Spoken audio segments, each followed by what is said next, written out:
I thought I had it all figured out. 20 years, that's how long we'd been married. 20 years of building something I believed was unshakable. We met when we were 23, two kids who didn't know anything about life except that we wanted to face it together. She had this laugh that could fill a room, this way of looking at me like I was the only person who mattered. I fell hard. We both did. The wedding came fast, 6 months after we met.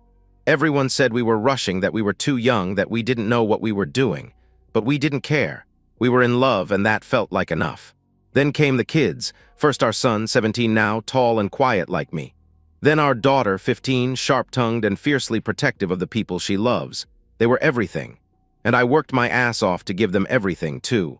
I climbed the corporate ladder, pulled 60-hour weeks, missed soccer games and dance recitals because someone had to pay for the 4-bedroom house in the suburbs, the private school tuition, the family vacations to Disney and the beach. I wanted them to have what I didn't growing up: stability, comfort, opportunity. And I wanted her to have the life she deserved. She never had to work a single day.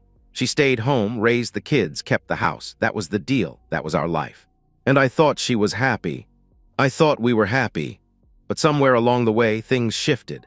It was subtle at first, so subtle I convinced myself I was imagining it.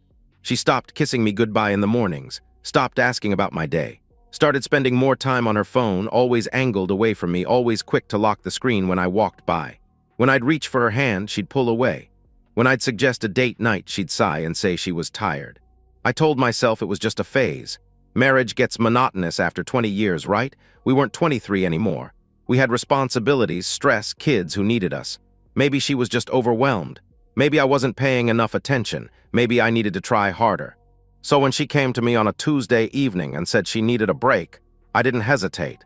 A girl's trip, she called it, speaking softly as we sat on the couch. Her and a few close friends heading up to some resort town a couple hours away for the weekend.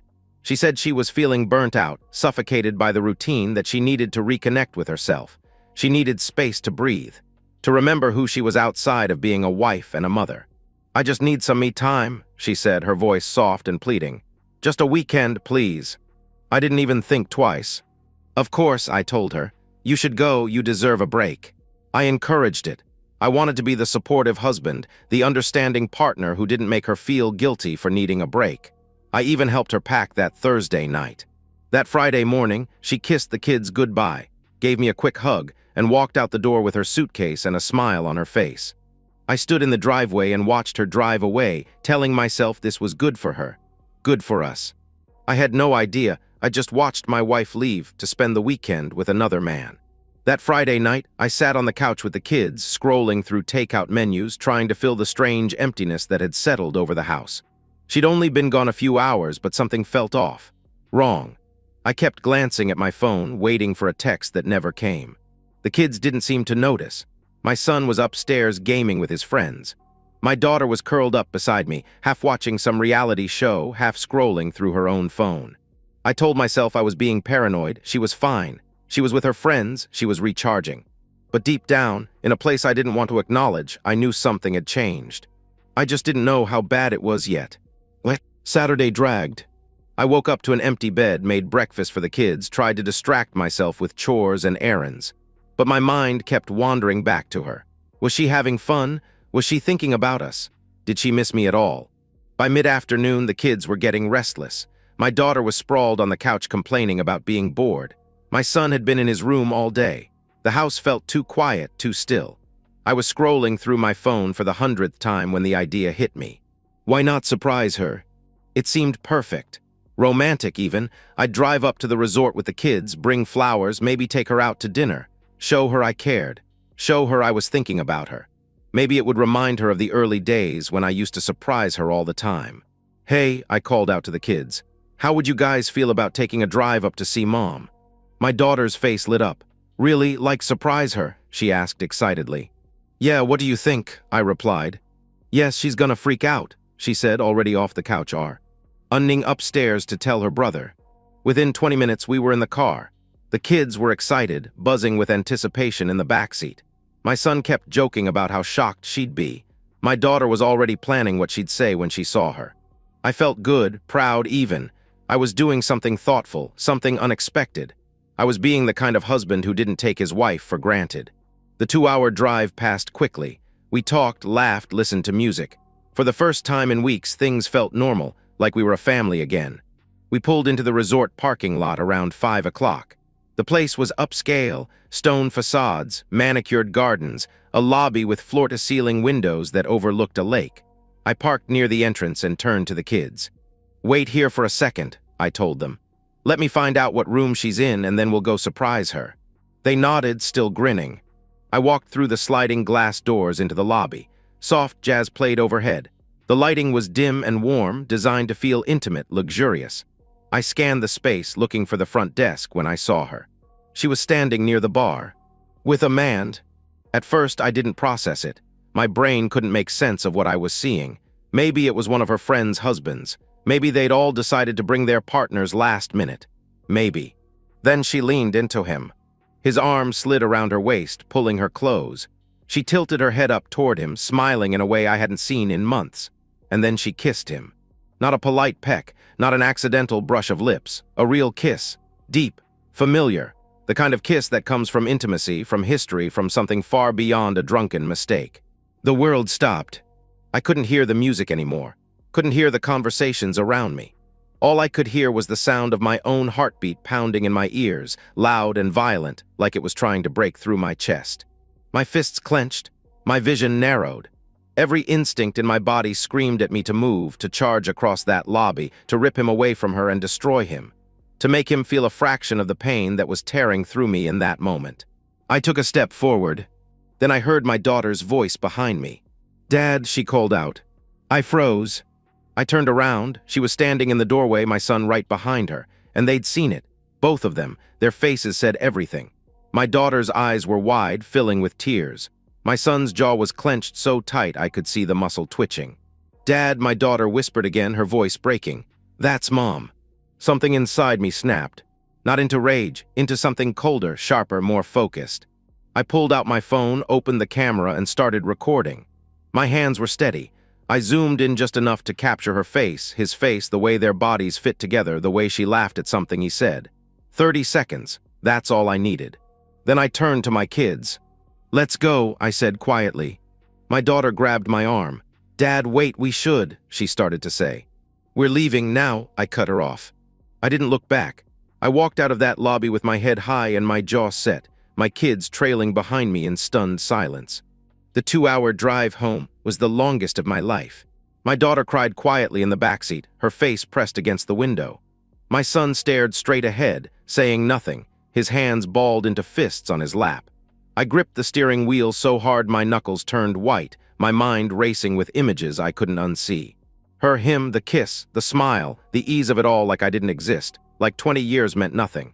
When we finally pulled into the driveway, I turned off the engine and sat there for a moment, staring at the dark house. Then I looked at my kids in the rearview mirror. "I'm filing for divorce," I said quietly. "I'm not letting her do this to us." My daughter wiped her eyes and nodded. My son looked at me, his voice low and hard. "Good," he said. "What?" I didn't sleep that night. While my kids were upstairs, my daughter crying herself to sleep, my son locked in his room with his headphones on, I sat in my home office with my laptop open and my mind on fire. She was still at the resort, still with him. She had no idea I knew, no idea I'd seen her, no idea the clock had just started ticking on the end of her comfortable life. And I was going to use every second of her ignorance to my advantage. First, money. I logged into our joint bank accounts, the ones I'd been depositing my paychecks into for 20 years. Every dollar in there had come from me. My work, my sacrifice, my 60-hour weeks and missed family dinners. She hadn't contributed a cent.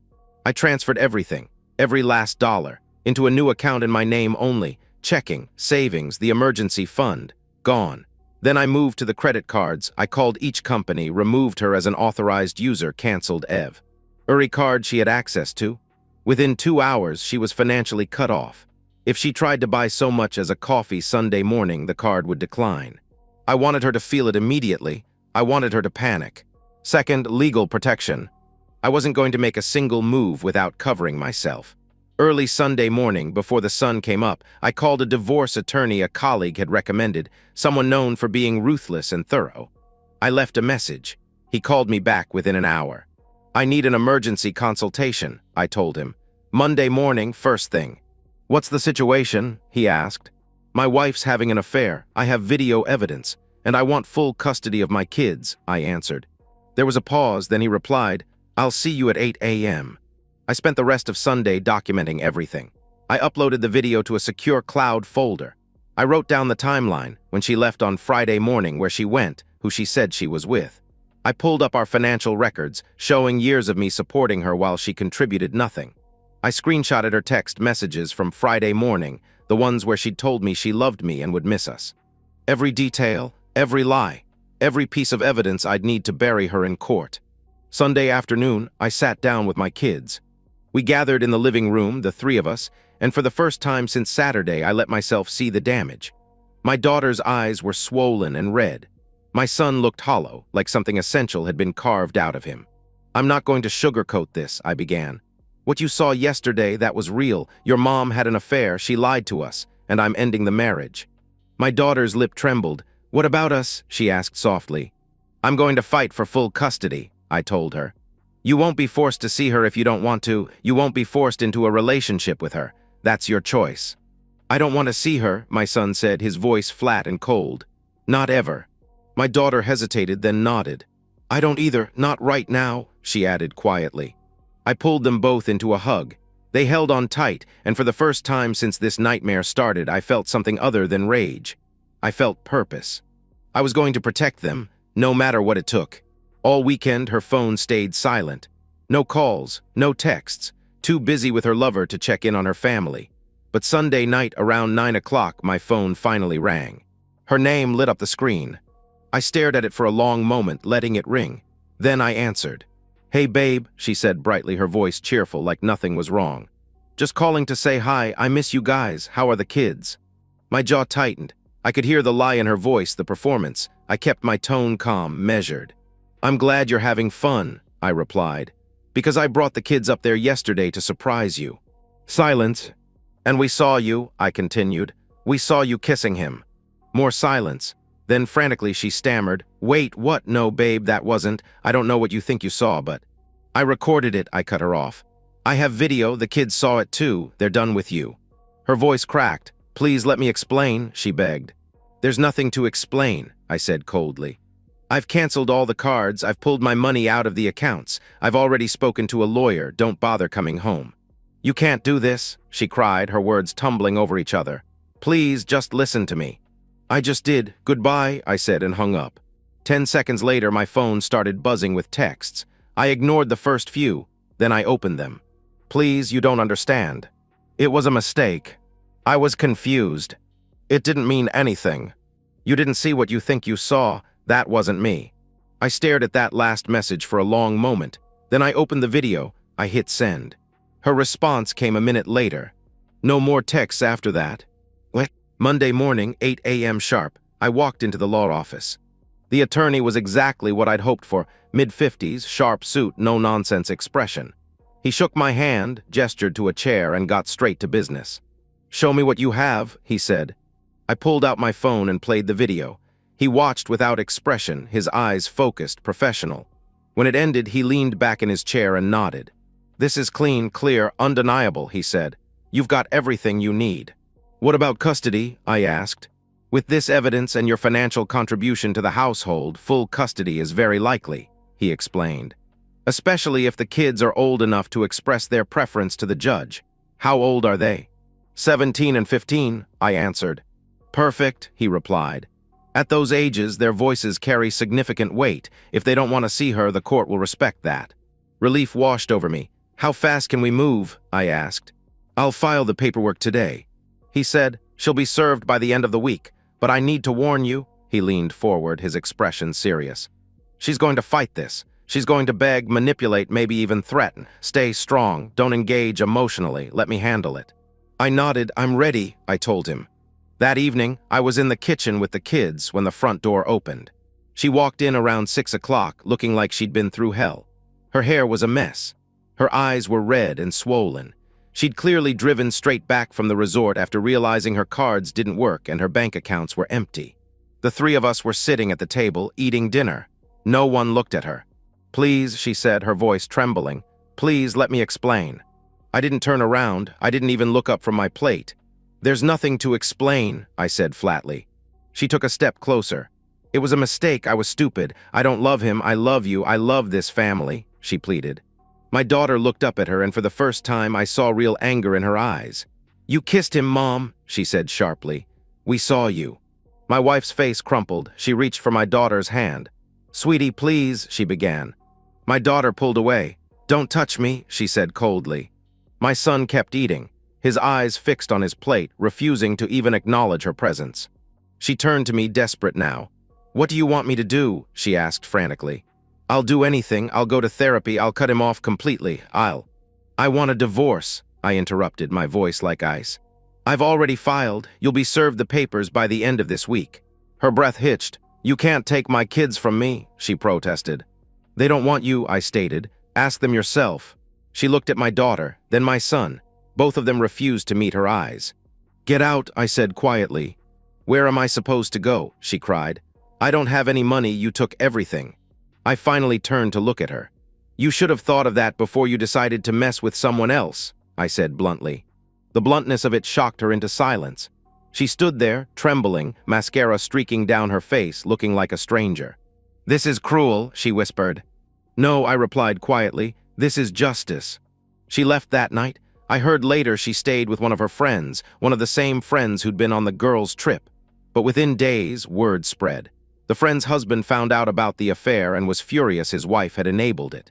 My wife was kicked out again. She tried calling her lover. He blocked her. Turns out he was in it for the thrill, not the consequences. She was alone. The divorce was finalized 4 months later. I got full custody. The judge listened to my kids, heard their voices, their pain, their choice, and ruled in my favor. She was granted supervised visitation, but only if the kids agreed to see her. They didn't. She lost the house, lost the lifestyle, lost everything she'd taken for granted for 20 years. Because she'd never worked a day in her life, she had no resume, no skills, no marketable experience. She ended up in a small apartment an hour away, working as a cashier at a grocery store. Minimum wage, no benefits, no safety net. Her friends distanced themselves. Her family was disappointed. Her lover had vanished the moment things got real. She'd become a cautionary tale, the woman who threw away a good marriage for a weekend fling. Meanwhile, I focused on my kids. We started family therapy. My daughter slowly began to heal, though some nights I still heard her crying in her room. My son threw himself into basketball, channeling his anger into something productive. They didn't talk about their mother much. When they did, it was with a strange mix of anger and indifference. She'd become a ghost in their lives. As for me, I didn't feel victorious. I felt empty. I'd done what I had to do, protected my kids, stood up for myself, refused to be disrespected. But the marriage I thought I had, the life I thought I'd built, had been a lie. And that realization haunted me more than the affair itself. How long had she been unhappy? How long had she been planning this? Had she ever really loved me, or had I just been convenient? A provider? A safety net? Someone to build a life with while she waited for something better? I'd never know, and I'd stopped asking. 6 months after the divorce was finalized, she called me. I almost didn't answer, but something made me pick up. Her voice was small, broken. "I just wanted to say I'm sorry," she said quietly, "for everything." I didn't respond right away. Then quietly I replied, "I know." "Do you think," she hesitated, "do you think the kids will ever forgive me?" she asked. "I don't know," I answered honestly. "That's up to them." She started crying. "I ruined everything," she sobbed. "Yes," I said simply, "you did." She hung up. I sat there in my living room, staring. At the phone, thinking about the 20 years we'd spent together. The good times, the bad times, the moment it all fell apart.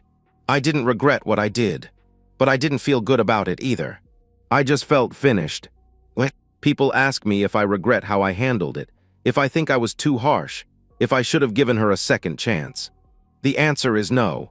She didn't cheat on me once in a moment of weakness. She planned it. She lied. She packed her bags, kissed our kids goodbye, and spent a weekend with another man. And when I caught her, she didn't confess. She denied it. She gaslit me. She only admitted the truth when I showed her the video. That's not a mistake. That's a choice. So no, I don't feel bad. I protected my kids. I protected myself. And I made sure she understood that actions have consequences. She lost everything because she gambled everything. And she lost. I'm not the villain in this story. I'm just the man who refused to be a fool. I don't know if I'll ever trust anyone again. Maybe I won't. Maybe this broke something in me that can't be fixed. But I know one thing, I'll never let anyone disrespect me like that again. And neither should you. If someone shows you who they really are, believe them. Don't make excuses, don't rationalize, don't convince yourself it'll get better. It won't. Some bridges once burned can never be rebuilt, and some people don't deserve a second chance. I learned that the hard way, but I learned it. And so, we've reached the end of today's story. Was it what you expected, or did it take a twist you didn't see coming? I'm curious to hear your thoughts. Share them in the comments below, and let's get a conversation going. If this story kept you hooked, make sure to hit that like button. And if you're new here or just haven't subscribed yet, now's the perfect time to join our community. I bring you fresh, captivating stories every day, so click that subscribe button and turn on notifications so you never miss out. Thanks for watching, and I'll see you in the next one.